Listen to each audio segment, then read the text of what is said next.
Johnny Rotten es el alias de John Lydon, un aficionado a la literatura de Shakespeare y Wilde. Le encantaba la clase de oratoria en el colegio. Al mismo tiempo, detesta el ballet clásico y la ciencia ficción. Algunos lo califican como un intelectual antiintelectual. Después de que en 1978 su banda se separara, Lydon incursionó en una nueva aventura con su banda Public Image Limited, también conocida por su abreviación PIL. Esta agrupación se caracteriza por componer sonidos estridentes. Algunos aseguran que sus canciones son verdaderamente punk, al despegarse por completo de todo lo que significa el rock and roll. Esta es la historia del nacimiento y los primeros pasos de Public Image Limited, unos punks que van más allá del punk. A principios del año 1978, los Pistols acababan de caerse a pedazos. Su último concierto fue en San Francisco. La banda se había convertido en otro grupo de rock and roll. Los problemas internos les habían impedido desarrollar un vínculo fuerte. Nadie estaba cómodo dentro de la banda. El manager se había encargado de poner a cada uno de los miembros en contra del otro. El concierto en San Francisco fue solo el primer capítulo de una nueva aventura para el vocalista. Rotten tuvo que atravesar toda una odisea para regresar a Inglaterra. Tan pronto llegó, un tal Pete Townshend lo invitó a presentarse en una audición que su banda, The Who, estaba haciendo para encontrar a el protagonista de su película, Quadrophenia. Pete quería que Johnny se encargara del papel principal, pero al final no fue así. La prueba se llevó a cabo, pero el manager de The Who hizo todo lo posible para que Lydon no obtuviera el puesto. Es menester mencionar que la reputación que John forjó durante sus años como líder de la banda más punk de Inglaterra no era para nada favorable. Rotten había creado la imagen de una persona conflictiva, altanera e insolente. Muchas personas no querían tener nada que ver con el joven Lydon. El vocalista decidió sobrellevar la separación del grupo realizando fiestas salvajes en su departamento en Gunter Grove. Aquellas reuniones estaban abiertas a cualquier persona. Sin embargo, personajes de alto rango como lo son músicos, estrellas del cine y escritores solían darse una vuelta por aquellas fiestecitas. Entre ellos, la banda escocesa Bay City Rollers, el compositor de bandas sonoras John Barry, el compositor japonés Tsutomu Yamashita, la cantautora Joanna Martrading, el dúo de reggae Althea y Donna, la escritora del Sunday Mirror Gloria Knight y la banda X-Ray Speck. Como era de esperarse, el vecindario solía quejarse de aquellas reuniones escandalosas. Unos italianos que vivían detrás de la casa de Johnny una vez le dijeron: «No nos importa que pongas música alta, lo que no aguantamos es ese asqueroso reggae». El vocalista era un ávido entusiasta del estilo de música proveniente de Jamaica y afirma que la canción de Dr. Alimantado, Born for a Purpose, cambió su vida para siempre, de manera positiva, cabe resaltar. En julio de 1977, Lydon fue invitado a un programa de radio llamado The Punk and His Music, en donde criticó la falta de imaginación dentro del punk. Si estás interesado en descubrir por ti mismo el amplio gusto musical del señor Rotten, puedes escuchar el programa en YouTube. He dejado los links de The Punk and His Music aquí abajo en un comentario fijado. A mediados del 78, John estuvo en Kingston, Jamaica por un mes con el objetivo de firmar algunas bandas reggae para Virgin. Lydon reclutó a un par de amigos para que lo acompañaran en su viaje, el fotógrafo Dennis Morris y un DJ del club Roxy y amante del cine, Don Letts. Tanto Don como Dennis tenían familia en Jamaica. Kingston estaba lleno de varios estilos musicales, aunque la situación social atravesaba algunas complicaciones, tal como los discos de Bob Marley lo describían. Sin embargo, todas las personas locales se paseaban sonriendo, como si todo estuviera bien. La voz se corrió por todos lados. Los músicos locales escucharon que unos ingleses llegaron para reclutar a los mejores compositores. Un montón de personas hacían filas en el hotel donde Lydon y compañía se hospedaban. Johnny, Don y Dennis no eran los únicos ingleses en Kingston en ese momento. Malcolm McLaren, ex-manager de los Pistols, había enviado a un equipo de grabación para hacer algunas tomas de Rotten y así incluirlo en la infame The Rock and Roll Swindle. Lydon declara que las fiestas jamaiquinas tomaban ambiente después de medianoche. Sin embargo, a esa hora, Johnny y compañía ya estaban lo suficientemente torcidos debido a la potencia de la hierba mágica de Jamaica. El vocalista intentó grabar una versión de la canción Submission de los Pistols junto a Lee Perry, pero no se dio la oportunidad. El tiempo pasó muy rápido en Jamaica.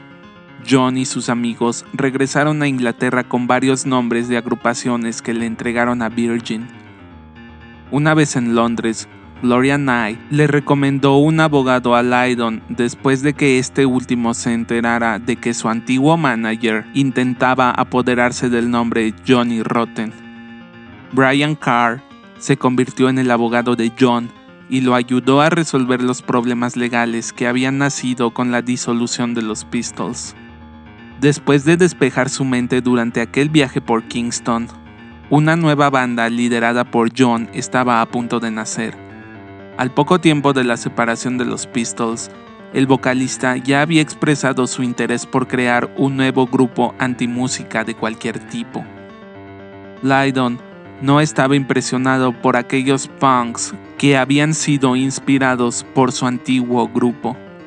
La mayoría le parecían solo una pérdida de tiempo, un montón de fracasados.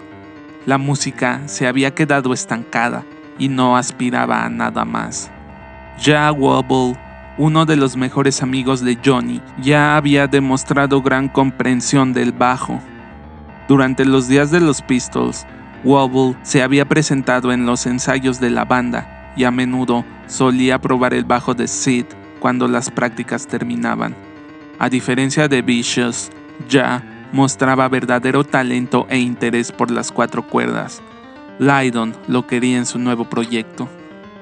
Para el puesto de guitarrista, Rotten reclutó a Keith Levine, ex The Clash. Ambos se habían conocido en julio de 1976 en una presentación donde sus respectivos grupos interpretaron. Ambos se sentían la oveja negra de sus correspondientes bandas.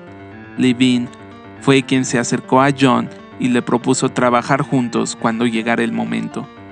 Keith nunca encajó en The Clash. Sus ritmos disonantes siempre fueron rechazados por Joe Strummer. Sin embargo, el guitarrista afirma que muchas de sus composiciones fueron aprovechadas y reinterpretadas por The Clash. Después de audicionar para encontrar a un baterista, se contrató a Jim Walker, un músico canadiense que se tomaba las cosas muy en serio. Con la alineación completa, la nueva banda de Johnny aún no sabía cómo quería sonar. Pero lo que sí sabían era que querían ser diferentes a los demás, por lo que comenzaron a ensayar en base a una letra que John había escrito durante sus últimos días con los Pistols. Wobble comenzó a tocar una línea de bajo. Keith lo siguió con un patrón golpeando algunos acordes y Walker se unió con un ritmo sencillo. Lydon, Wobble y Levine compartían un gusto desenfrenado por el reggae. Este placer daría paso a unos sonidos muy interesantes. La canción sería bautizada como Public Image, inspirándose en un libro que llevaba el mismo nombre, escrito por Muriel Spark. Este trabajo cuenta la historia de cómo la publicidad transforma a una actriz en una diva. A la par, se decidió bautizar a esta nueva agrupación con el nombre de Public Image Limited, con la abreviación PIL. La palabra limited hace referencia a limitar la imagen pública y no permitir que los medios llegaran a ellos para escandalizarlos.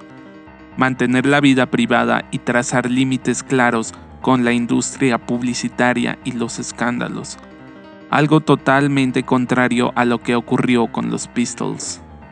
El abogado de Johnny, Brian Carr, los había ayudado a organizarse como una sociedad limitada.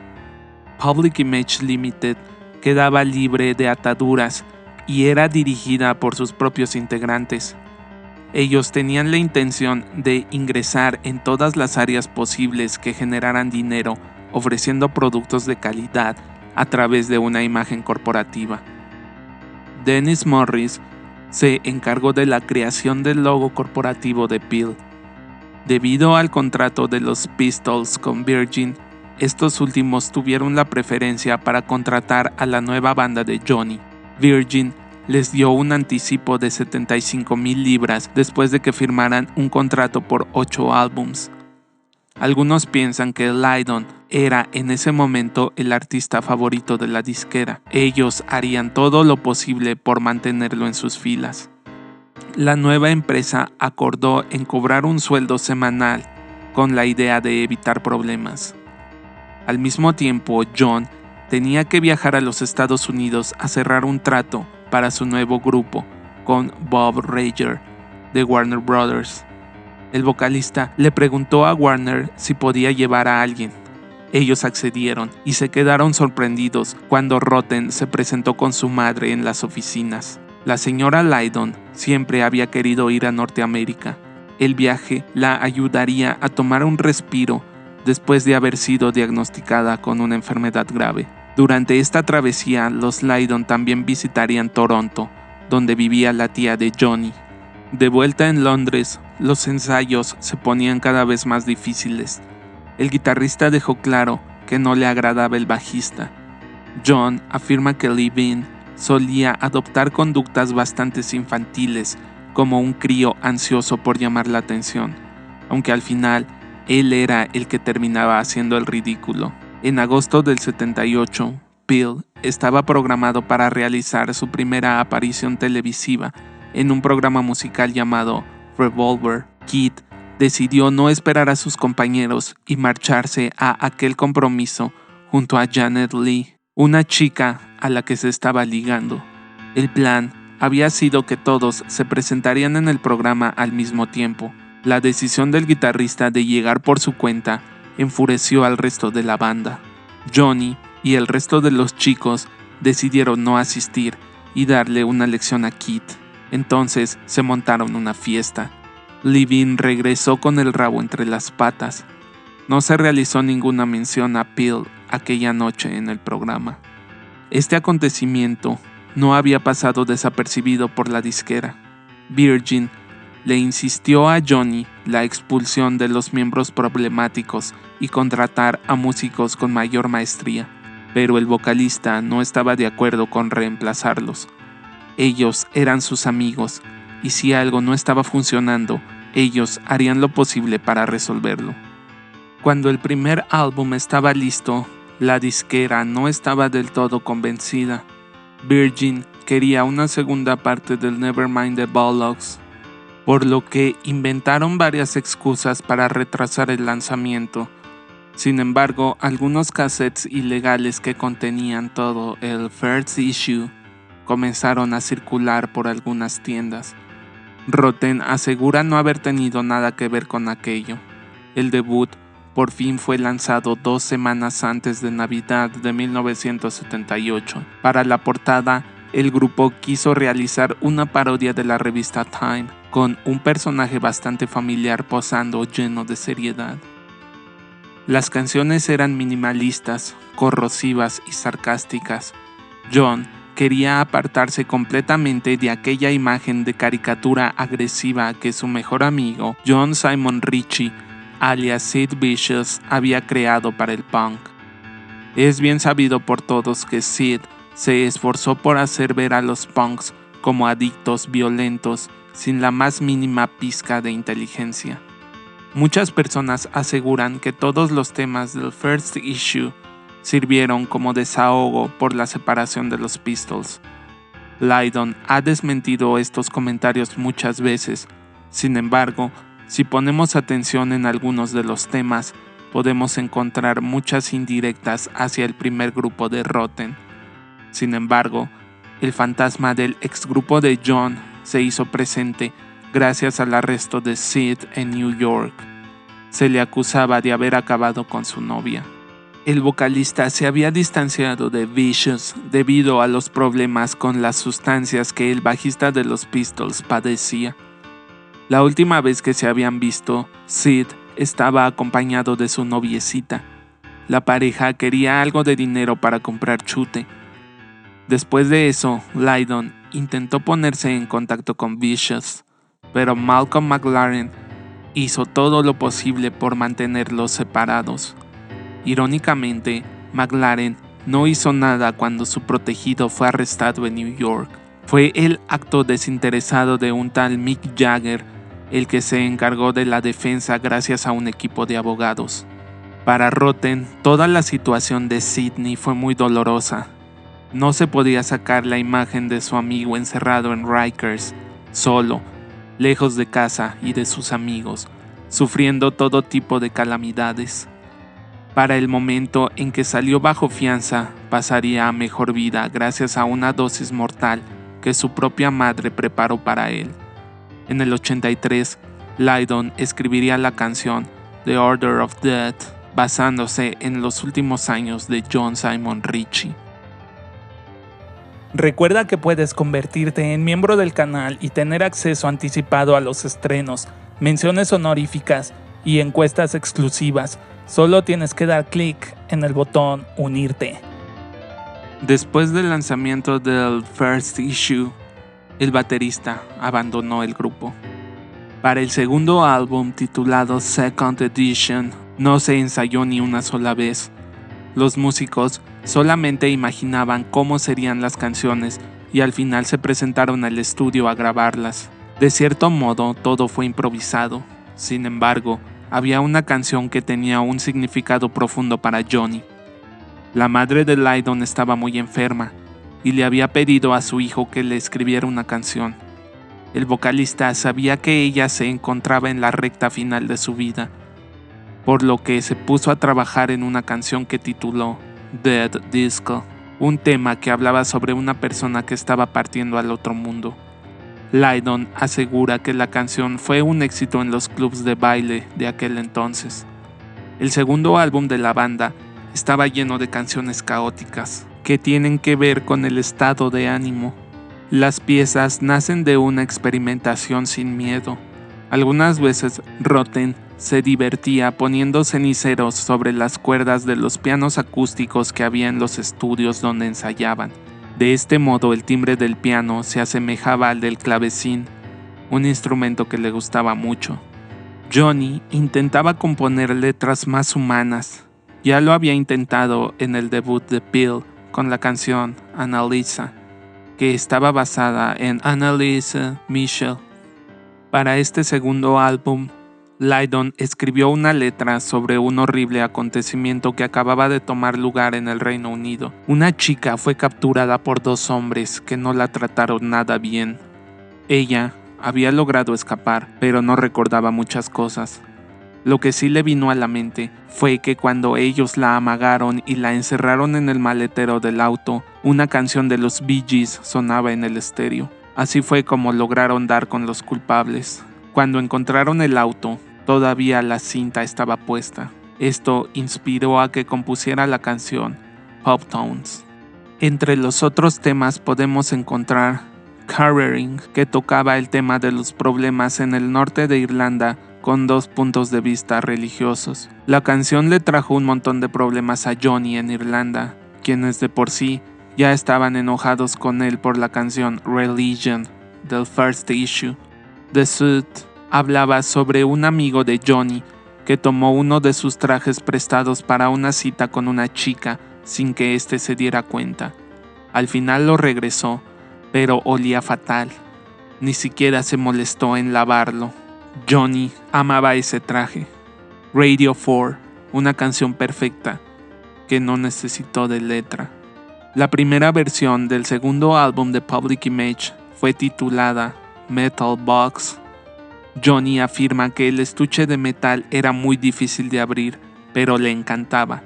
La mayor parte del presupuesto fue gastada en las cubiertas para los álbums. La banda describía este trabajo como una porquería absoluta y total, para satisfacer el dudoso placer que en ella yacía, una afirmación llena del humor e ironía que caracterizaban a Rotten. Los primeros conciertos para publicitar esta entrega estuvieron llenos de peleas. Nadie en Inglaterra los quería contratar. A esto se le sumaba la reputación de Johnny con su banda anterior. El grupo se enfocó en una gira por los Estados Unidos. Durante este tour, la tensión interna en Public Image no hizo más que crecer. Los chicos apenas se soportaban durante los ensayos.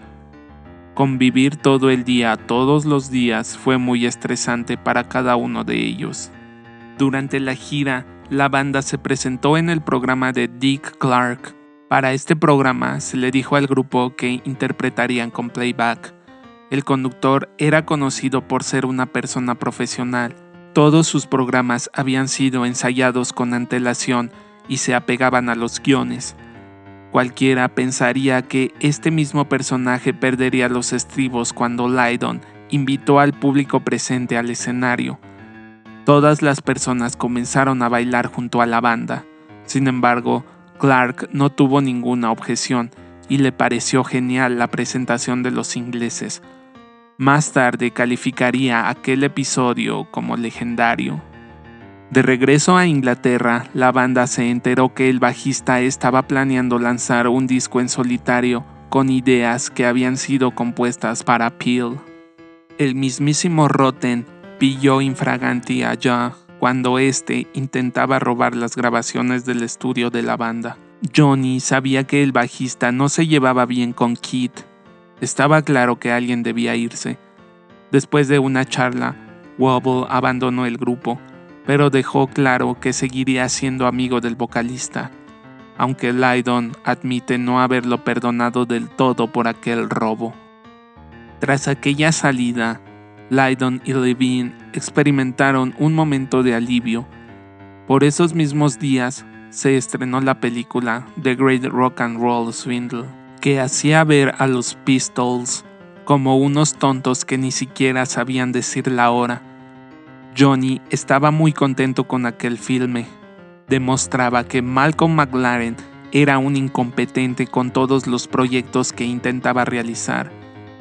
Richard Branson, uno de los peces gordos de Virgin, invitó a Johnny a un lujoso barco que estaba equipado con un estudio de grabación. Todo esto con la intención de que el vocalista hiciera las paces con Steve Jones y Paul Cook, sus antiguos compañeros de banda. Pero aquello no resultó nada bien.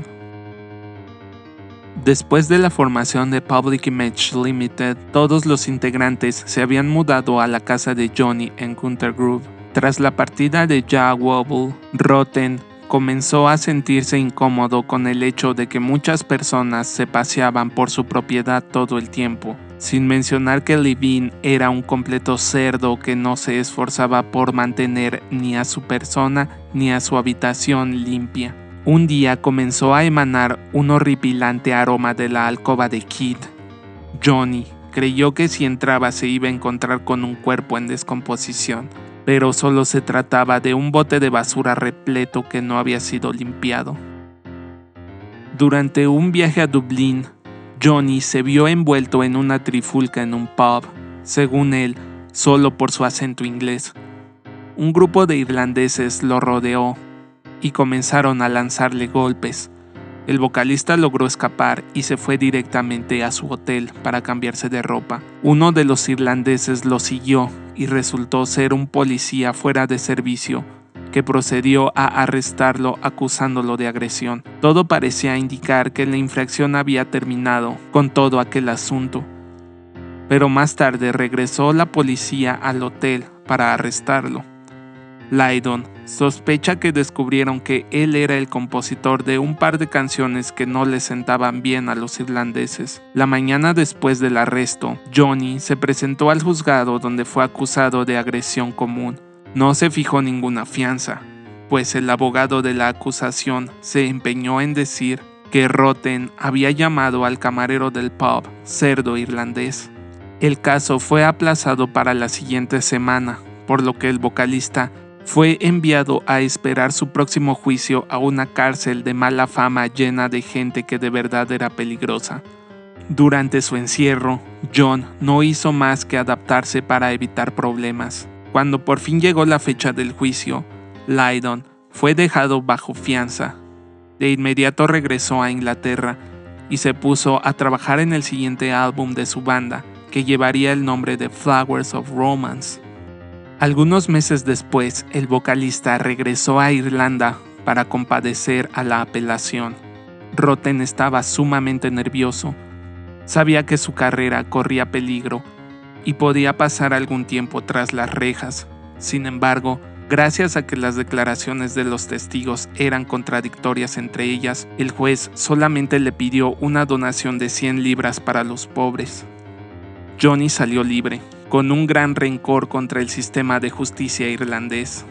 De vuelta con el álbum Flowers of Romance, Public Image decidió omitir por completo el bajo en esta entrega y experimentar con algunos sonidos percutivos. Lydon asegura que él fue el encargado de componer todos los temas, además de que admite que fue él mismo el que tocó casi todos los instrumentos durante las grabaciones. Keith apenas se mostró durante algunos ensayos, pues estaba muy ocupado jugando con una máquina de Space Invaders que había comprado. Johnny estaba muy orgulloso del resultado del tercer álbum de su banda. Por primera vez desde que se dedicaba a la música, fue capaz de sacar adelante todo un trabajo. Esta entrega había sido grabada completamente por él. Esto le abrió todo un abanico de posibilidades a plasmar en sus siguientes trabajos. La canción Francis Massacre estuvo inspirada en las experiencias en prisión del vocalista. La canción que le da título al álbum no tiene nada que ver con el grupo del mismo nombre que alguna vez existió, conformado por Sid Vicious, Kid Levine, Viv Albertine, entre otros. Rotten había sido quien había bautizado a aquella banda como The Flowers of Romance. Ese nombre lo dejó encantado y decidió utilizarlo una vez más. Janet Leigh, la novia de Keith, se integró al grupo durante la grabación, y aunque no contribuyó en esta, se volvió una integrante para las presentaciones en vivo. Janet es quien aparece en la portada del Flowers of Romance. Según John, Janet tenía un montón de seguidores y pretendientes, entre ellos estaba Joe Strummer, antiguo compañero de Levine. Después del lanzamiento del tercer álbum, las redadas policiales en el departamento de Lydon cada vez eran más comunes. La policía se presentaba todos los viernes. Después de destrozar la puerta de entrada, se encargaban de arrasar con todo lo que estaba dentro. Siempre sacaban a Johnny arrastrando hacia la comisaría por una u otra razón. Después de un interrogatorio lo soltaban. Tenía que regresar hasta su casa en pijama, descalzo, solo para encontrarse con su hogar destruido. Keith Burton, un agente de Virgin, que en el futuro se convertiría en el manager de Peel, le consiguió a la banda algunos conciertos en New York. Los espectáculos estaban planeados con un playback mientras se tocaba el álbum Flowers of Romance. Grandes pantallas en el recinto mostrarían imágenes del grupo. Fue una lástima que aquellos conciertos fueran publicitados como interpretaciones en vivo.